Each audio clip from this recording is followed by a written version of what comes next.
welcome to my channel. I'm number 5. And today I want to talk about a subject that was loosely inspired by how mad at you guys I was. But I said was, okay? Don't click away just yet. I'm going somewhere with this. Because in the latest video that I made, which is probably like a week ago, a month ago, whatever the hell this goes out, I made one of the most impressive combos in my life that I've ever made. I want to make it very clear and emphasize that I absolutely love the fact that you guys have come through for my videos, so seriously, thank you very much. But it's worth mentioning that one of the most impressive combos I've ever made, in my life, you guys didn't notice it.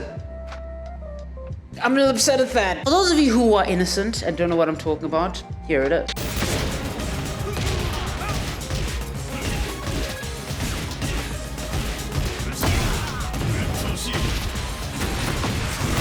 That's what this video is about. Not that combo specifically, but combo development in general. The problems that come with it, as well as what I think would be pretty cool features that would both benefit combo artists as well as make the game a little bit more enjoyable for the new player.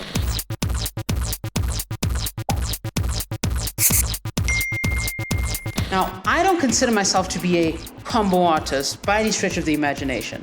I'm no pacifier. The perfect godfist.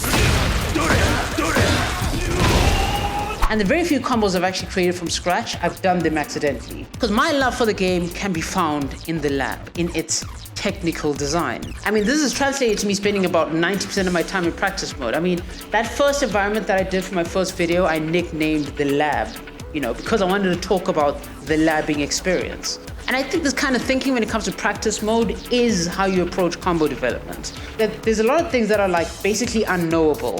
Things like when people start talking about frame perfect things. What actually inspired me to make that first video, trying to figure out an actual technical explanation and reason for why Kazuya's instant wall standing to happen, as opposed to the thing that people say online where you need to just feel it out. And they use words like it needs to be frame perfect. The human eye and brain can't think in frames. That's why I think the addition of these 3 things will not only improve the experience of the combo developer, I think it will also translate to making this game overall easier to understand. And without further ado, item 1 on the list is... So, the command wheel TBA is a little bit of a joke tool I came up with in my little universe that I showcased in my previous video. The gist of how it works is that you take all the commands that make up a combo and then stack them into this thing called the command wheel, and then you can actually replay the combo with this command wheel. People can share their command wheels online and maybe swap certain moves out, etc. The main issue a tool like this would address isn't in the combo itself. It'll help with the unseen things, your micro dashes, certain cancels that certain moves have, timing and pauses. A classic example of this issue can be found in main man's staple combo of 3 electrics into down forward 1, down forward 2. It's like, yes, you have 3 electrics lined up after each other, but you can't just do 3 electrics. There's a certain pause you need to have between the second electric and the third electric. You sometimes might need a micro dash. Another issue that this will help with is checking the viability of certain combos. It took me a while to realize that this specific combo after the Hell Lancer, you do a back 2-2 and down forward 1, down forward 2 is actually viable.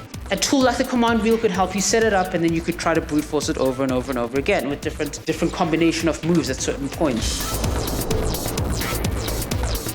The second item on my to-do list would be, of course, complete mastery and control over the sands of time. It would go something like this. You'd open practice and you'd have something like a 30-second window. In this window, you're able to perform anything like combos, etc. And then at any point in time, you can go 30 seconds back in time in that window and replay everything you just did up to that point. Now, here's why this would be super useful. Say you're like me and you're trying to create a combo and you've tried it 50 times and it didn't succeed. But on the 51st try, when you happen to not be recording via OBS, you happen to land it. Oh no, I screwed up. I need to do that all again perfectly. All of this could be avoided if you could just realize that you weren't recording, go back in time 30 seconds, and then replay the moment you got that combo perfectly.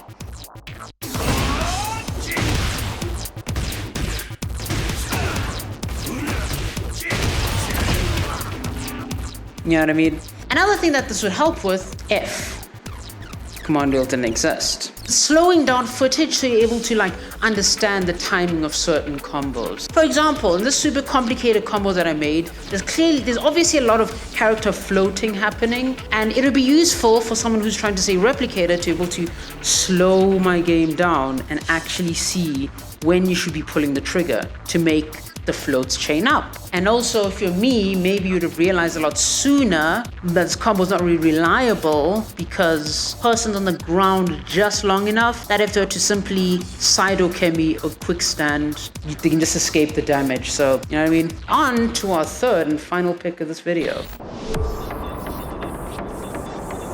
Okay, so maybe this one is a little not as useful and it's largely skewed to the content creator. I mean, you guys have seen the kind of videos that I've made so far, and one of the problems that I've had is that like when it comes to trying to make Tekken cinematic, it feels very constrained. Yeah, let me show you a little video that I made with the limited camera tools that we have unofficial access to.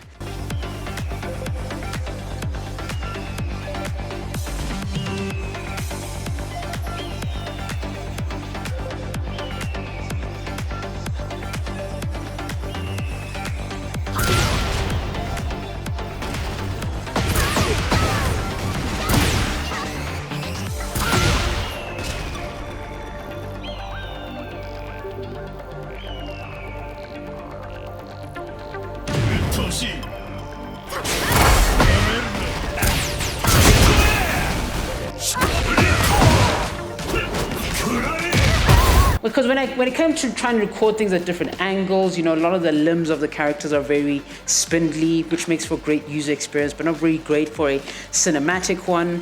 One thing I think about when I talk about Tekken visuals is when I think about this one Twitter account that I came across where this guy made a collection of Kazuya videos with like the most epic lighting you've ever seen, all happening in Fallen Destiny. It looks like something mixed with, I don't know, Tekken's collaboration with Yves Saint Laurent. You know, or that other visual project where the one guy like took the lighting in Tekken and just like tweaked it to make it feel a lot more realistic and a lot less flat in its colors. And I think giving content creators the tools and abilities to make Tekken look super freaking stylish would be an overall net positive for the game, because I think it would be likely to attract people to want to give it a shot because it just looks so damn good. Not to say that the game looks bad, but it could look so much better. But yeah, admittedly, this last one doesn't have much to do with like combo development directly, but I do think it'd go a long way in making combo development look pretty damn cool.